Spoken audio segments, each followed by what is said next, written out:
let's do a mock draft now that the NFL Combine is over. We've got a better idea as to how the NFL draft board is shaping up. So my second mock draft of the 2024 offseason, we're going to go through all rounds 1 through 7.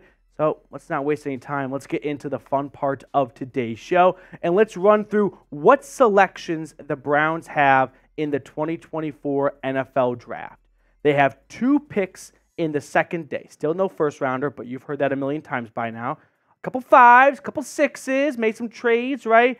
Traded back, got Josh Dobbs trade. They traded with the Ravens last year, the Texans. So they've got some ammunition to work with. They're not going into this empty-handed. 7 picks altogether, and the Browns are definitely no strangers to making trades. So don't rule out a way where Andrew Berry generates more draft picks, or maybe even decides to move up a little bit and go get a guy he really likes. So let's jump into it. Let's talk about who the Browns could be getting in this mock draft. So they've got pick number 54 to start the second round, or early in the middle of the second round. And with that selection, I'm going to go, drum roll please, wide receiver out of Florida, Ricky Pearsall. So this is a very interesting pick for the Browns because they likely are looking wide receiver. So the question then becomes, who's the best wide receiver when they're on the clock at 54?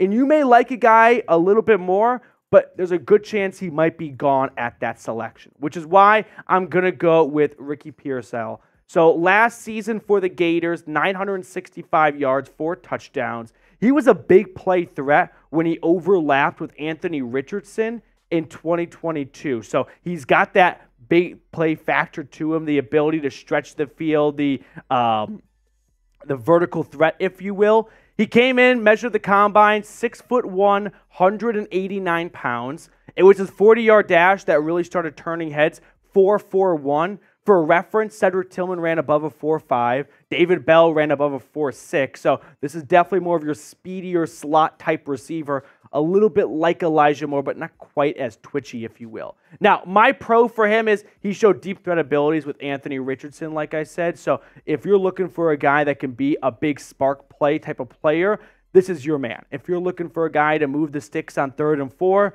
he's probably not suited for that job. But I think Cedric Tillman and David Bell do a pretty solid job at that role. So let's find a guy that can take the top off of defense. Mike Kahn, he's a little bit on the smaller side, right? 6'1", 189, which means he can get stuffed at the line a little bit when he goes up against press man coverage. That is something he definitely has to work on in the NFL. But wide receiver at 54 will be a waiting game. If the Browns do not move up and they are dead set on taking a wide receiver, the question then becomes, which wide receiver will be available at the top of their big board? Let's run through the wide receivers in this draft class. I've got some tiers. Tier number 1 are these three guys here. I think Marvin Harrison's a little bit ahead, but you can make really good arguments for Malik Neighbors or Rome Odunze being next. So this is the top tier. We all know the Browns aren't getting any of these guys. Tier number 2, you hope and pray one of these guys falls to you, but it's very unlikely. It is the NFL draft. Crazy things do happen, but Brian Thomas, Keon Coleman, both the Texas receivers. I even have Ladd McConkey in tier number 2 after a really strong Senior Bowl and Combine. There's a good chance that of these 5, 3 to 4 go in round number 1, and the guy or two that escapes the first round is used up in the first 10 picks of round number 2. So don't even get too attached to any of these players. Tier number 3 is the tier I think Browns fans should be doing much more homework on. Your Troy Franklin, your Roman Wilson, your Malachi Corley, your Ricky Pearsall, your Xavier Leggett. Like, these are receivers that might not all be there at 54, but unlike the other previous tiers, most of these guys have a good shot of being there at pick number 54. So who do you pray falls to Cleveland at pick number 54? Get in the comment section right now. And who's the guy you are praying is available for the Browns at 54? Because every single draft, we all get attached to a player or two, and we all just hope they're going to be there when that pick rolls around. Let's fast forward to round number 3, pick number 86, and I'm going to go linebacker, Jeremiah Trotter out of Clemson.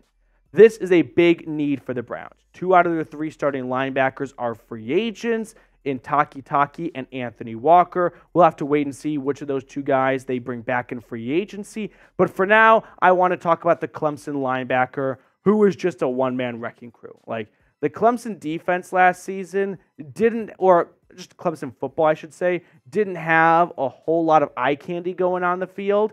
Nate Wiggins at corner was definitely a great piece, and Jeremiah Trotter is not far behind. 87 tackles, 5.5 sacks, 2 interceptions, 2 forced fumbles.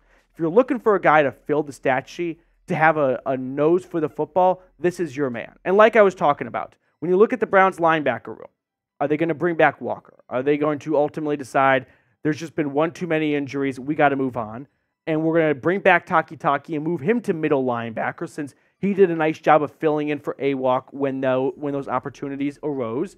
And now we got to replace Taki. So we'll bring in a guy like Jeremiah Trotter, who maybe even takes over as the middle linebacker in a few seasons. Now, he is 6 foot, 228 pounds. My pro for him is incredible football IQ. He's your stereotypical old school middle linebacker. He can do everything you're going to ask of him. He can do a little bit of everything. Is he going to excel in one area? Not necessarily, but he can help in coverage. He can stop the run. He's going to be a playmaker. He is your old school style middle linebacker. The con, he's a little bit undersized. 6 foot, 228. Had he been 6'1", 235, maybe this is a guy that creeps into the end of the first round, right? But I think the size is holding him back just a little bit, and that's why he is now potentially falling to the Browns in round number 3. This would be a definite floor for Jeremiah Trotter in terms of where he could land in the draft, but when I was doing this mock draft, I was very pleased to see him available when the Browns were on the clock with the 86 overall pick. So that's the selection that I went with. So I like the idea of the Browns adding to their linebacker room. They have never spent a lot of money in free agency at that spot. So I think it's time to reset at linebacker a little bit. I feel like I have a lot of capability of being a 3-down linebacker. I have a wide variety of talent in like my game and a lot of versatility. But there's a lot of linebackers in this draft class that I tip my hat off to because they're great linebackers, they're great players, and guys that I also watch and really respect their games. The Browns need to find someone in the draft because they haven't drafted a linebacker in a couple of years. The last one being Jeremiah Owusu-Koramoah. Can't keep rolling on with these one-year contracts. And at some point, you just got to find someone in the draft, right? And I think Trotter in round 3 would be a great selection. Now, what do you think the Browns should do at linebacker? Type F for free agency or type D for draft? Do you want to see them run it back with the same cast and crew, or do you want to see them go a different direction and bring some new blood in? Get in the comment section below and let me know. Now, before we get to our next pick, we actually have a trade alert. Called the New York Jets, and we made a deal. Here's the trade that I made with New York. Moved into round number 4 and gave up both 5th-round picks to do it. So, sacrificing 2 picks in day 3 to move up from 135 to 114, and the Jets, they were kind enough to accept this trade offer. So, after making that trade and having the 114th pick in the draft, moving into the 4th round, this is the selection I went with. Running back out of Tennessee, Jaylen Wright. The Browns need a running back in the draft. I think we all learned last season that Jerome Ford is not going to be the guy that takes over from Nick Chubb when inevitably his time in Cleveland is up, whenever that day comes. So let's go find a new running back, and let's complement whether Jerome Ford or any other starting running back to begin the season until Nick Chubb returns. Coming out of Knoxville, he is 5'10", 210 pounds, and he ran a blistering 4.38 40. Now, the pro I've got for him is, if you thought Ricky Pearsall was a big play machine, it's Jaylen Wright. He had 25% of his carries last season for the Vols turn into 10 or more yard runs. As a Tennessee grad and a guy that watched every single second of Tennessee football last year, let me just tell you, he is the big play machine, right? He may not be a 3-down back, and that may be something that he morphs into since Tennessee ran with a 3-headed running back crew last season, But if we're looking for a guy to be a nice complimentary running back to Nick Chubb, to help out in the passing game and to make some big plays on occasion, Jaylen Wright is your guy. Now, the con I've got for him is fumbled a lot back in 2022, so there was an improvement made in 2023, and pass protection. It's just something that Tennessee didn't really ask their running backs to do a whole lot of. They got the ball out quickly. They moved with a very high tempo. They didn't ask their quarterbacks, Joe Milton or Hendon Hooker, to stand in the pocket for days on days on days, and needed their running back to make sure no linebacker got to the quarterback. So that is definitely something that Deuce Staley will have to coach up in Mr. Jaylen Wright. But the question becomes, is this a complimentary pick to Nick Chubb? Kind of like what Kareem Hunt was when the two started playing together in Cleveland, a little yin and yang action? Or is this a pick to replace Nick Chubb? I think it can be either. I think it can be very well a complimentary pick to begin his career, and if Nick Chubb does show some signs of slowing down after this knee injury, I do think Jaylen Wright's got the capability of maybe not being anywhere near like a Nick Chubb in his NFL career, but I think he's got the capability of being a two-down back that, probably can't go first, second, and third down and do everything that is asked from him, from, goal line touches to pass protection and whatnot. But I do think Jaylen Wright can, at least for the beginning portion of his Browns career, complement Nick Chubb quite nicely. We have more picks to get to on today's mock, but really quickly, I do want to share with you guys this incredible deal going on at Fanatics. This Brownie the Elf t-shirt is still 30% off. I feel like that was an oversight on Fanatics' end, so take advantage of it while you can, because that deal is not going to run forever. Just go to chatsports.com/elfshirt. I put that link in the comments and description of today's video. If you want to up your Cleveland Browns wardrobe a little bit, get this shirt today. Fast forward, we have no fifth-round picks anymore because of the trade. So in round number 6, I'm going to go defensive tackle Keith Randolph Jr. out of Urbana-Champaign, the Fighting Illini. The Browns need to add to their interior defensive line. We have all heard, and we were probably all tired of it by now, but 3 out of their 4 rotating interior defensive linemen are free agents. Unlikely they find a way to bring all 3 back, maybe 1, maybe 2. But regardless, I think they're going to have to replenish the trenches a little bit. And in round 6, Keith Randolph Jr., I think is a great option. And holy shit, what a picture day. That is going to scare the bejesus out of any offensive lineman. He's 6'3", 296 pounds. I can't get over that photo. So, kind of similar build to previous Andrew Berry selections at the position. Also, a reason why Andrew Berry tends to get smaller DTs, because he waits a little bit longer in the draft. Now, he ran a 5.15 40-yard dash, so he's got some movement to him. Like, he's got some wheels. He can get on his horse a little bit. The pro I've got is team captain. He's a well-respected, well-liked guy in the locker room. And I think finding great characters and great people with great work ethics in round 3 of the draft is your best chance of finding a guy who may find a way onto the field. Because a lot of these players in round 3, they got to where they got in college football because of how talented they were. In the NFL, they're all so talented. So you got to find an extra gear.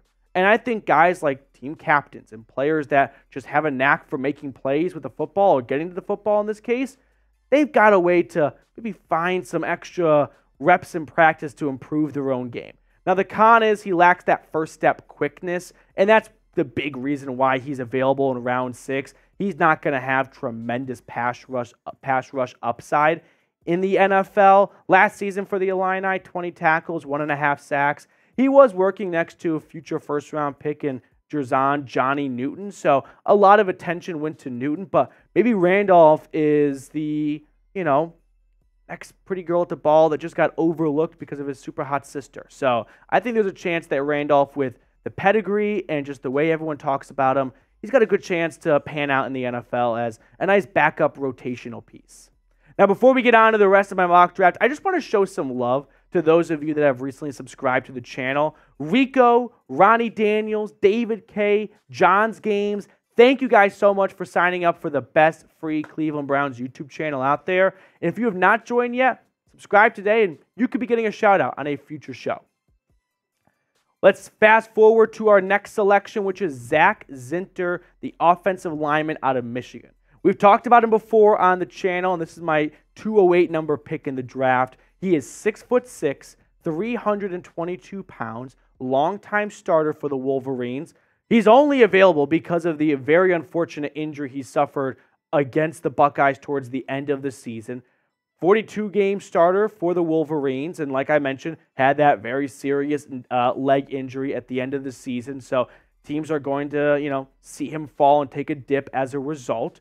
But he's a violent run blocker. Like, if we're talking about a guy that loves being an offensive lineman and loves hitting people for a living, that's Zak Zinter.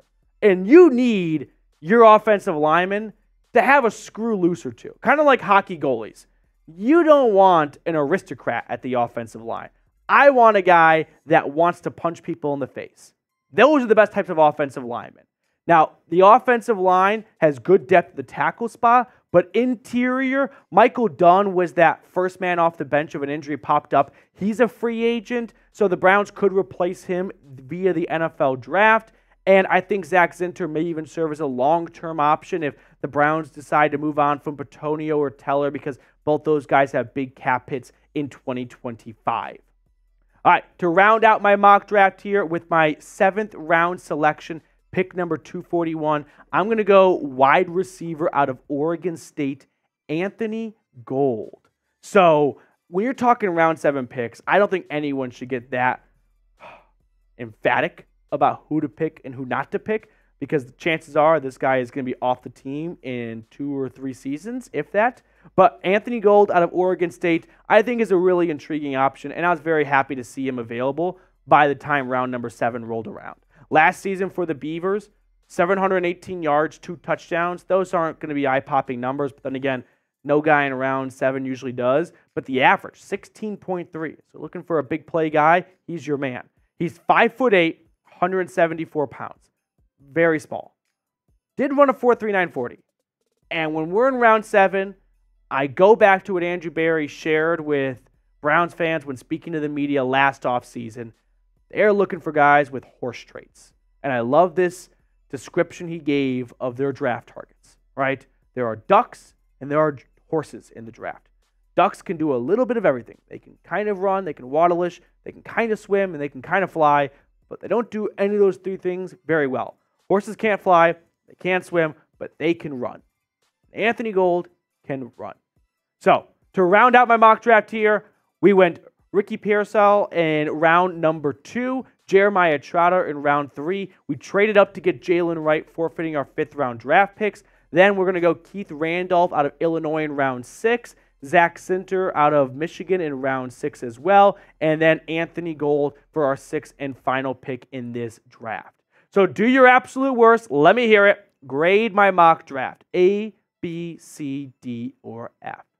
Funny things about mock drafts pre-free agency is people get so upset over the position you pick without even really acknowledging team needs can dramatically change after free agency. So that's obviously going to impact drafts. Okay. Are we ready to pick a card, Jeremy? I think so. What do you want to do? Let me go